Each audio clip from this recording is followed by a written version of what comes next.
Chapter 15, Loyalty. Hopefully you're all having a great day. Russia. Watch helplessly as Rowan crushes Vivian's kill switch beneath the heel of his boot. No! Face it, Elliot, you've lost. You slowly get to your feet, dazed with the realization that your only chance to defeat the Architect is now nothing but scrap metal. What? No snappy comeback, no witty remark. It's time you accept you're on the wrong side of this war. That's the Architect talking, not you. It's really kind of sad to see someone so smart and driven fooled by a run-of-the-mill con artist. A con artist like you, Gaia's best chameleon, getting close to people, tricking them into trusting you, using their beliefs against them. To help the right people. And who decides who the right people are? You enjoyed the con, Elliot, admit it. Maybe I did, but the Architect is an entirely different animal. You're not helping anyone, you're killing them. Johann has never lied to me about the stakes involved. He knows with that vision we want to realize will take some sacrifice. Rowan, I promise you that the Architect does not have his heart in the right place. What makes you sure that you know him any better than I do? I was Gaia's best profiler back in the day. I know who I'm looking at. Our hacker got a lead on the information Malcolm had on the Architect. The dossier lays bare his whole sordid life history. Malcolm is hardly a reliable source. He resented us. You know Johann used to work for Sanctuary, right? That he was falsely blamed for chemical spill that occurred there? Of course I do. That's why this all kicked off. He was justified in ruining them. Giant corporations like that are the exact kind of targets we want to take down, to give their wealth back to the people. Have you seen where any of that money goes? He's not giving anything back, Ron. After he killed Chester, he siphoned Sanctuary's assets into his personal account. For safety, to avoid it being traced. Rowan, think the Architect is never going to forgive the rest of the world. The man is taking power from a system in which he felt was powerless, to a point it's admirable. But I know that the ends do not justify the means. If we make a more fair and free society, it's worth it in the end. Do you really believe you have the right to make that call for everyone? Does Johann? So what's the alternative? For every villain we took down with Gaia, another one would sprout in their place. The Architect's methods might seem extreme, but Johann is one of the few people with courage to make real change in this world. Then explain all the bloodshed. All the hoarding of cash, weapons. Is that really the modus operandi of someone with good intentions? He hesitates, shaken by the resolve in your eyes. You take a slow step towards him. I don't believe you. I can't. We were partners once. We trusted each other with our lives. Why is it so hard to trust me now? It's not about you. It's about the cause. I've given my life to it. I have a reason for living now. I'm doing something. But is it what you want? Is this the legacy you want to leave? If I change my mind now, I admit I got played. That this has been for nothing. And there's nothing wrong with that. Seriously, there's nothing wrong with that. Like, the road to hell is paved with good intentions. You look closely at Rowan's face and see his eyes shimmering with unshed tears. He presses his lips together to stop them from trembling, and his radio crackles. We've lost the other intruder. He disappeared into the vents. We need more backup. Your partner's timing is terrible. Maybe it's time I eliminated that distraction. He glances to the door, shifting his weight as he considers going after Callum himself. Rowan, don't. You can't. Give me one good reason. Because this is your chance to be my partner again. You reach for him, putting every ounce of sincerity into your words. Forget Gaia, forget the Architect. It could just be Rowan and Elliot again. Elliot, you have no idea how much I want that, but there are things bigger than us out there. There always were. But I do regret leaving you in the way that I did. Slowly, he walks to you, leaning close to press his forehead against yours. A wet tear splashes onto your neck. Tell me it wasn't just in my imagination. Tell me that we really did have something special together. We did, not a Day goes by when I don't think about you. Upon seeing a flash of that smile you once knew so well, you feel your heart start to thump in your chest with the force of a shotgun. I wish you would let me back in. Just let me show you. You always knew how to break me down eventually. He lifts his chin, brushing his lips against yours. You melt into the kiss, his scent, his taste, everything about him intoxicating, familiar. Rowan, just give me this, Elliot, please, just for a moment. We can pretend like this never happened, even if it's just one last time. His body is warm in your arms, pliant under your touch. Your lips tingle where he kissed you. Your heart trembles at his words. Reignite your old flame. Oh, Lord. Okay, let's see where this goes. I swear to God, though, if it leads to Bounce Chicka Wow Wow while Callum is literally fending for his life, and we're trying to stop the architect, I'm gonna be mad.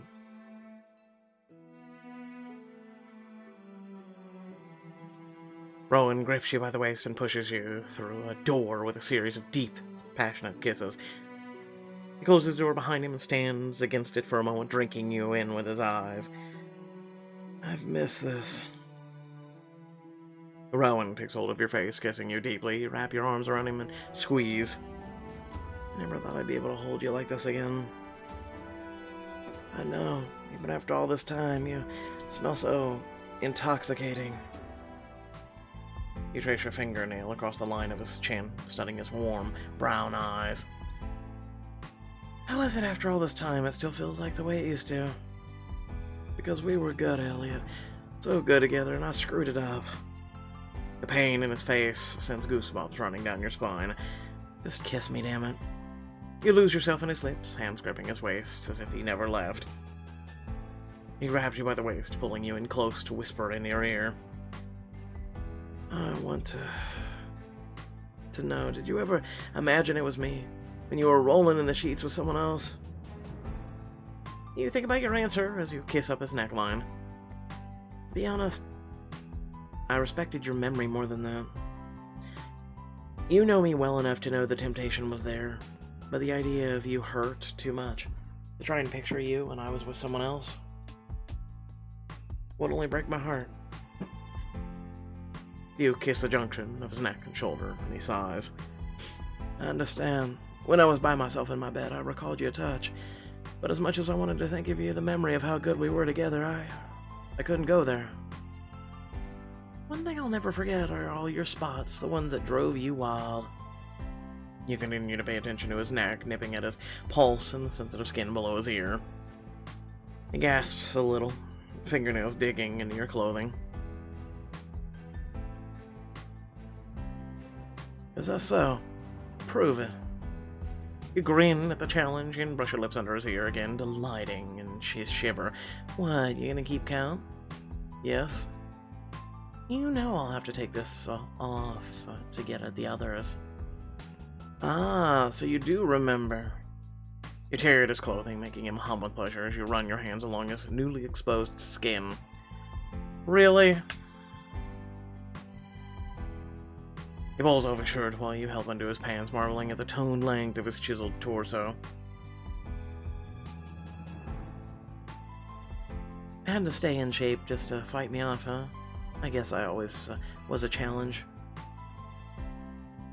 I know it takes a strong arm to tame a rogue agent like you, and you liked it when I got the upper hand on you.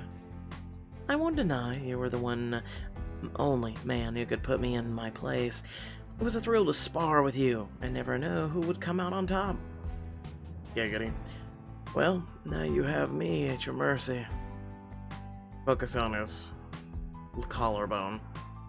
You take the satisfaction in the gasp as your mouth and tongue tease at the sensitive skin around his collarbone.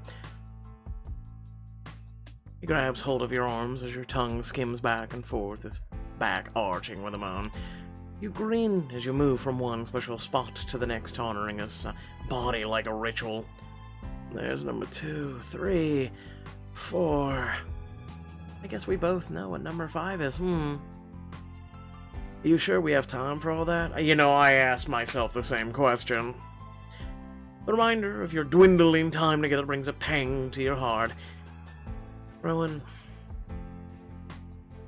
I don't want to forget this feeling. I can't give you up again. Promise me that we'll be a team, somehow. His eyes widen and he grasps your face between his hands. Elliot, don't ruin this moment. There are things we might never be able to give each other, but I absolutely know we can give each other right now. He leans in for another kiss, lips lingering on your own. Look at me, feel me, let us have this. Tell me what you want. I want you to take me to satisfy. Oh, for the love. I was right. Moving on. So tell me why we can't be like this again. You know we aren't the same people we were back then.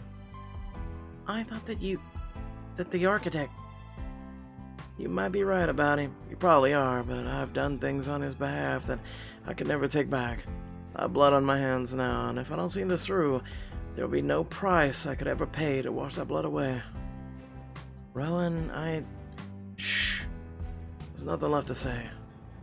Suddenly, your comms crackle with the sound of Callum's voice. You rush over to your clothes and grab the earpiece. Callum? Vivian? Can't. Elliot, back! You curse under your breath and glance at the door leading out of the server room. Your mind snaps back to the deadly reality at hand. Looks like our time is up.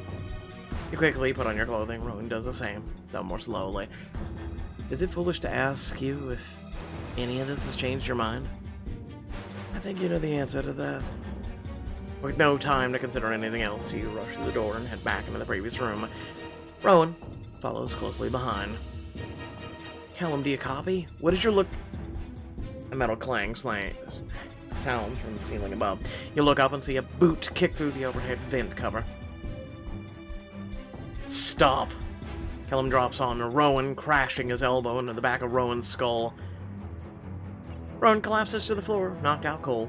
Callum brushes off his hands and looks sober at you. You're welcome.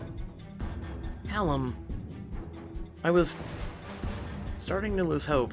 Rowan just smashed our plans, literally. Uh-huh. You point to the broken kill switch on the floor. Damn it. There's to be a way to stop the attack without it. We can still stop him from launching it. We just shut down the source, just without the extra help. As Callum rushes to get the door open, you hesitate and glance at Rowan. Hold on, I can't leave him like that. You walk back to Rowan as Callum slides open the door. What are you doing? Just making sure he'll be okay. Callum gives you an inscrutable look as you move Rowan onto his back, your hand gently tracing his face.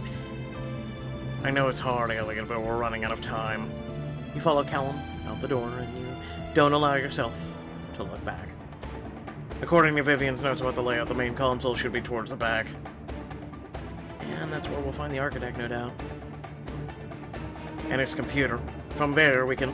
Suddenly a monitor near the ceiling flickers with static. A second later, the architect's face appears. Bold of you to show your face before we bloody it up. Hello, disgraced former agents. Under better circumstances, I'd invite you for a drink. Poison drink. Let me ask you one question. Does Gaia have you on such a taut leash that you continue to do their bidding? Who will be left when this is all over to reward you for your heroism? Tick-tock. The monitor flickers to a timer, counting down just a few minutes until the attack launches. You feel a growl low in your throat as you and Callum pick up the pace. We can't let him get into our heads up. You and Callum skid to a stop in a four-way intersection as more guards run for you, flooding in every hallway. There they are. Let's make this fast. No problem. In fact, I'll give us a little breathing room. Callum raises an eyebrow at you as the first guard closes in. I should go for the legs, knock her into the wall, use Vivian's electric glove. Why not? You pull the electric glove from your belt and slip it on with a grin. It's electrifying. Ha! As the first guard rushes you, you smack your palm against her chest, losing a bolt of electricity through the glove. She collapses on the ground out cold. The other guards stumble, their eyes wide in fear. Nice work. Anything for Callum, great compliment. You can't get past us. Nice suit. Good one. I'm shaking. Elliot, stop playing with our food. The remaining guards rush you, holding their fists high. Let's use my crossbow. The guard stops short as you arm yourself, pointing the crossbow directly at his leg. Drop it! What are you gonna do? How about you? Drop dead. Let the bolt fly, embedding it into the guard's thigh. He stumbles, reaching desperately for the shaft. Not the first time we've heard that one.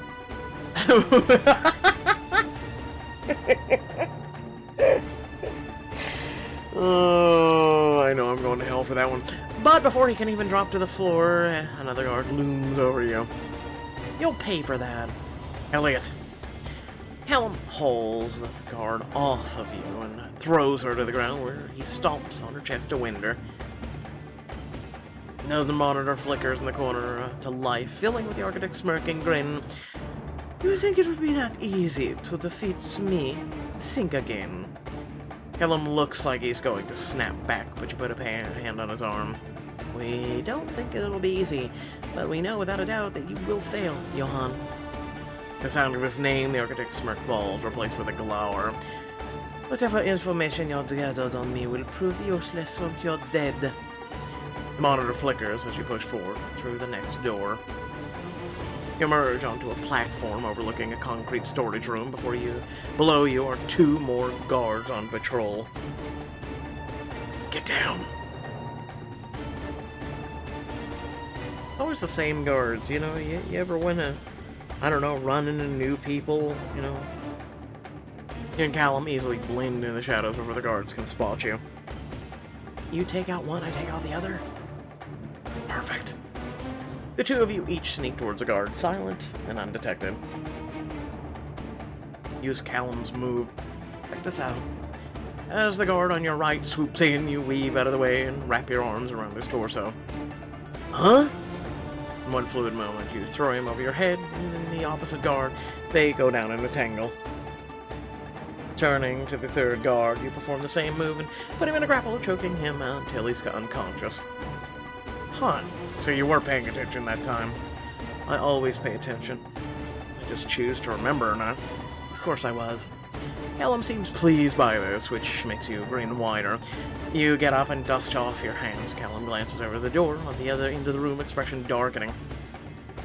I think it must be the office. Heavy security, more and more tech. We have to be close. Before you can reply, another monitor flickers on as the architect scowls down at the two of you. This man has nothing better to do than watch everything we're doing.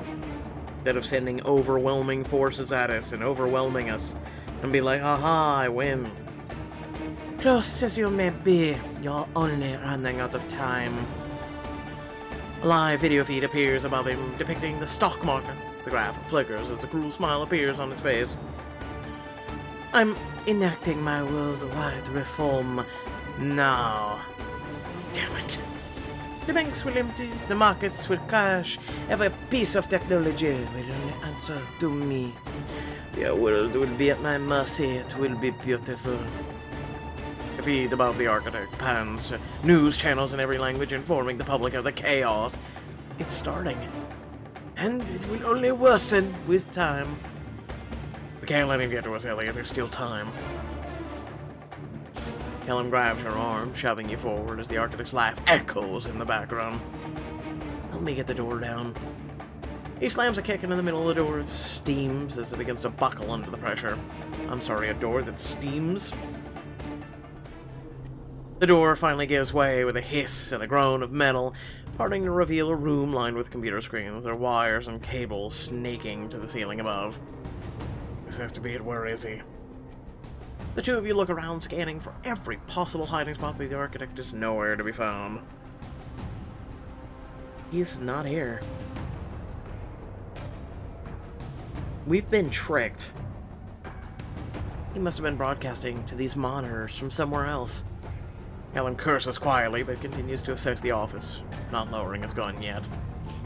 He probably knows we're aiming for his computer, but then why leave it exposed? The both of you turn to said computer, a large console taking up a good portion of the back wall. The banks are losing money fast, people are panicking, we have to shut it down. The two of you rush to the wide monitor, the keyboard spread out before you. Well, even if the man himself isn't here, we wouldn't have left his computer open to anyone. There's bound to be some sort of firewall. We're gonna have to hack this. You tap on your comms again. Hey, Vivian, don't suppose you managed to break through somehow? There's only more static. You take a deep breath to steel yourself. We're on our own, just like she said. Time to put everything we've picked up from Vivian to use. With a keystroke, you wake up the computer. Immediately, you're greeted with a prompt for a fingerprint scan. You still have Vivian's identiprint? Callum rummages around his bag and pulls Vivian's gadget out from the depths. We need a fingerprint for it to work, though. Well, that's easy. I'm sure there's a fingerprint somewhere along this keyboard. With this many computers, there's no way we can't find one. You use the scanner to lift a fingerprint from the smudged computer screen in front of you. Really, the screen.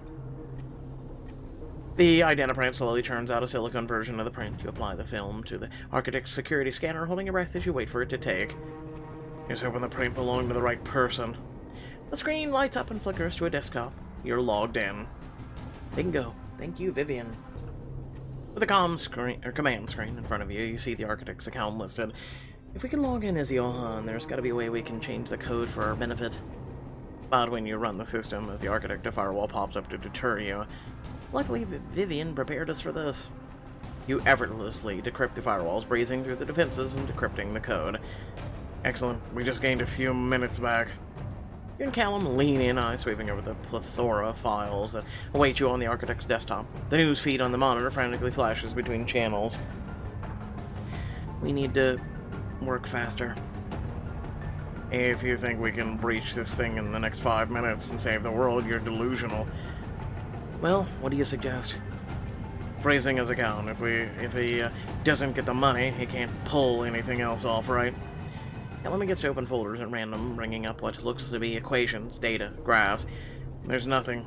That won't be helpful. There. You point to a window with a rapidly increasing counter, billions of euros from banks all over the world flowing directly into his personal account. Disable the connection. I'm trying. Callum passes you the mouse, and you scramble over the keys, your heart pounding, and finally click disable. The numbers slow to a stop as the architect's account finally freezes. You and Callum don't move for a second. I'm sure it's finished. Okay, we stopped him from getting more funds. Now we can figure out how to return them, and he shouldn't be able to use them. You successfully froze his cash flow, BFD. He'll be forced to reevaluate his plans if he's a few billion short. Jones. The tension in the room begins to dissipate. Callum gently takes the mouse back, clicking through the windows on the screen. Now we have all the time in the world to fix this the right way. It will probably take all the time in the world. I mean, has this guy heard of cleaning his desktop? There are tons of files to sift through. Plans for new inventions, a list of corporate enemies. This would be gold and information for Gaia. He catches himself just as you glance over. Well, it would be helpful to the agency, even if the tip has to come from an anonymous source. You reach over and takes his hand. After this is over, they'll be begging to have you back. We're gonna fix this. If we can find good enough intel, they won't have a choice. Wait, what's this? There was a file buried in one of the folders. Paragraphs of text appear on the screen. A journal? Callum points a finger at an image file in the same folder. The thumbnail is tiny, but you can make out what looks like a smiling couple. If we read this, it'll look into the architect's mind. Not just Malcolm's interpretation or Vivian's records, but we're getting our information straight from the source. You're right. The better we understand this guy, the easier it'll be to take him down. Take every advantage. If there's somewhere in here we can... if there's something in here we can use, it's better to give it a look now. Agreed. Both of you turn to the journal and begin to read. Entry 57. I had the same dream last night. It brings me back to the horrible time, the one I forget. I knew there was something wrong with the water. I knew so many others, and yet... Sanctuary did nothing. The precious reputation was more important than people's health. Their precious money was better spent on fattening their salaries. So the spill only got worse and worse. I dream of standing in the middle of that poison, helpless to stop the spread. Jeez. Sanctuary deserved to be taken down. What? Come on, a chemical spill that big and they did nothing? That's horrible. It is, but nothing gets solved by torturing and killing CEOs. Are you sure? Well, no, but Sanctuary should have been shut down or at least paid a hefty fine. Oh, yes. The hefty fine will do it. No, it doesn't. Just by the way, no, it doesn't. Or it's just not covered up in the first place. Shaking your head, you turn back to the screen. Entry 62. No one wanted to be a whistleblower for fear of repercussions. And yet, Sasha convinced me to tell the company. My wife has always been able to help me figure out the right thing to do. But Chester Stromberg even laughed. He told me, it's all part of the business. Death was nothing but a capital gain for him.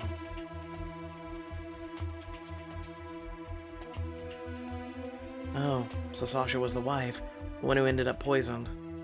That's awful. Especially when she was the one who encouraged him to take action. Entry 182. I watched Sasha whisked away. Unborn daughter slowly poisoned along with her. We were going to name her Melly. I was in such a pit of despair, it was easy for Sanctuary to make me the scapegoat. Or could a man drowning in grief have the strength to fight back? But they should know. I still wake up with my heart pounding in fury and in despair. They will pay for this. They will pay. So, that's why they framed him. I bet they thought they were taking care of two birds with one stone. This is despicable. Using him as a scapegoat is bad enough, but when his own wife and daughter were poisoned by their mistake? It's not fair, I agree. Why do big corporations think they can just get away with this sort of thing? Because they're big corporations and no one really stops them, and the American public, aka most of the world also, it's not just American, they'd rather, I don't know, drink their mocha, half-calf, oat milk bullshit and not give a crap. Yeah, it is what it is. Careful, you might start to sound like him. Hardly, but I can understand where his anger comes from. You and Callum continue to read. The entries stop for several months. They pick back up, the text running together as the architect discredits Malcolm Reed. Huh, looks like this is the beginning of Johan and Malcolm's relationship souring. He must have been using Malcolm Reed as a supplier for a while at this point. Entry 209. I'm beginning to think Reed suspects something. His cleverness is not as endearing of a quality as he believes. If Malcolm thinks he can betray me, manipulate me, he'll soon learn just how wrong he is. This must be around the time Malcolm Reed made the encryption key. Remember Vivian said something about the architect not paying him as much? I bet that's what set this off. Always comes back to money. And the architect killed them himself. Remembering that day, the architect shot Malcolm's wife without hesitation. Makes your stomach twist. Without Malcolm, we wouldn't have learned about the architect's plan. He might have been a criminal, but we owe him some measure of thanks. You nod and turn back to the entries when one in particular catches your eye. He's talking about Rowan. Entry 283.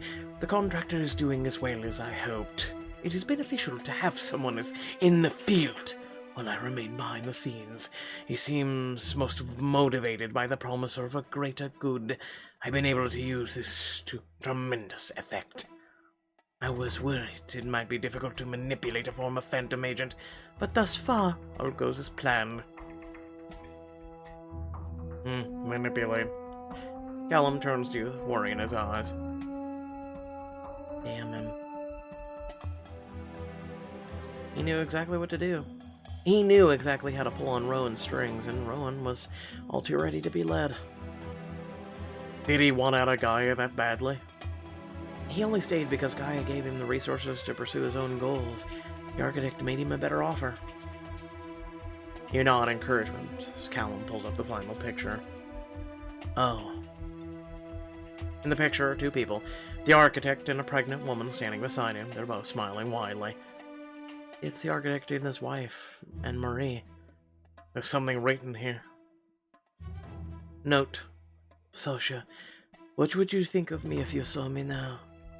I would be able to provide so much for you and for Marie, but I can't help but feel you wouldn't be happy. But I've come too far to stop now. You take a moment to stare at the photo. Unable to reconcile the cruel manipulator you know today with the man he was once. The architect was once a normal man.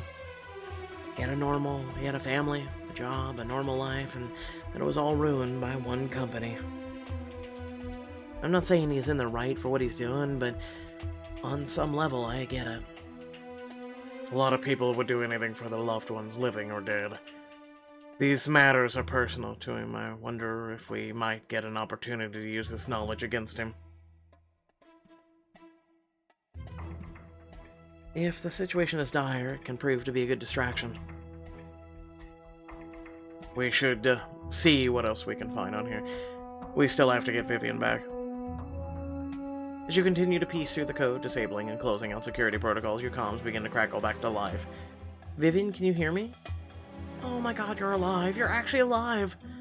I would say thanks for the vote of confidence, but we've got bigger problems. Sorry to keep you waiting, Vivian, but there were some complications. The kill switch is broken. We can't use it, but we're at the main computer. Not my beautiful kill switch. Act now, mourn later. Okay, the process might be a little complicated, but I'll walk you through it. First, you need to find a program. Vivian begins to explain how to navigate the computer, but a cold voice cuts through the room. Step away. No. You and Callum freeze, slowly turning to see the architect standing in the doorway. At his side, Rowan stands with his gun trained on you. Do what he says, Elliot. You and Callum reluctantly take a couple steps away from the computer console. Vivian holds her breath on the other side of the comms. Your mission ends here. Beside you, Callum shifts, his eyes locked on Rowan's gun. He whispers to you, barely moving his lips. Elliot, if you don't get through to him, we're dead. You barely give the architect a glance before focusing on Rowan. Your eyes lock, and he doesn't look away. Rowan, I have proof. He gloated about using you.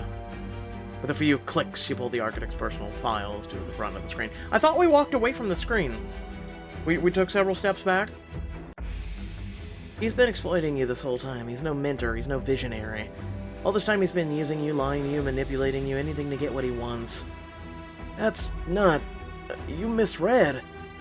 Rowan's eyes flicker to the screen, then back to your face. Elliot.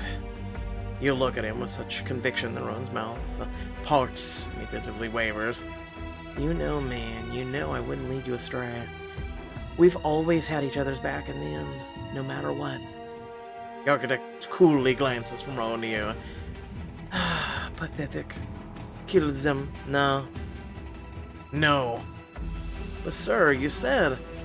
Kills them both now. Rowan flinches. You gaze at one another for one beat. Two. Rowan, we can do this together. Just like we used to. Rowan's eyes widen as your heart pounds. He swallows and nods. You're right. And with a pained yell, Rowan turns his gun on the architect. It's over, Johann. I'm ending this. But, as if he anticipated the move, the architect's own gun is already pressed against Rowan's stomach. Disappointing. The shot rings out. And for one devastating moment, you have hope. Rowan shot first, and then... Rowan staggers back as blood blooms across his stomach. The architect's gun smokes in the aftermath. Rowan! He raises his bloody hand to his face, his eyes glassy as he sinks to his knees, and passively the architect shoves him to the floor with his boot. Elliot, I'm sorry.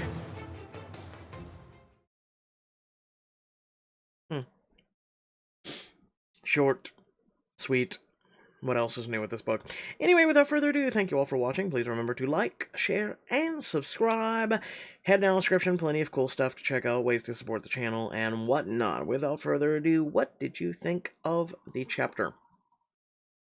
Pretty much, I always value your opinion and the whole shebang. You guys are what keep this channel going. So, did you think it was good, bad, or just meh? It was okay. So for the bout Chihuahua throne, it was okay. I just, James Bond, right?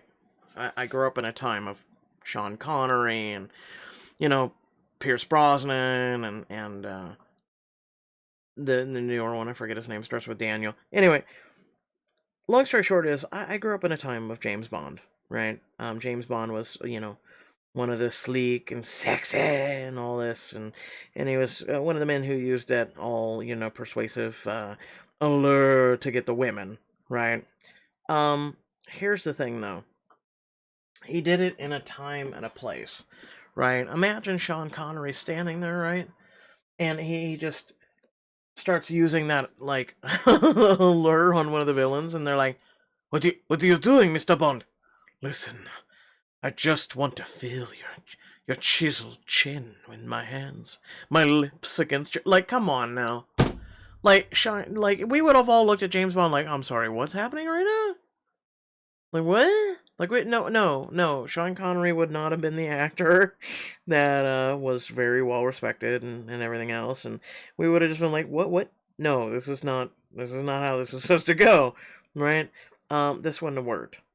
And for me, again, I grew up with that, and there was a time and a place for Mr. Bond, right? Like, when it was usually off the main goal, like, I mean, here's another image for you. Imagine the laser, right? And he looks over there and gleams in the villain's eye, and he goes, not yet. And just leans his, like, lower body up and goes, not until you've had some of it. Like, just, again, like, you've got to be sitting going, yeah, no, you're right. Like, you've got to. It just doesn't work, right? It just does not work. But that's my feel about it. That's my feel. Let me know if you agree, disagree, whatnot. Without further ado, thank you all for watching. Catch you all later. Peace out.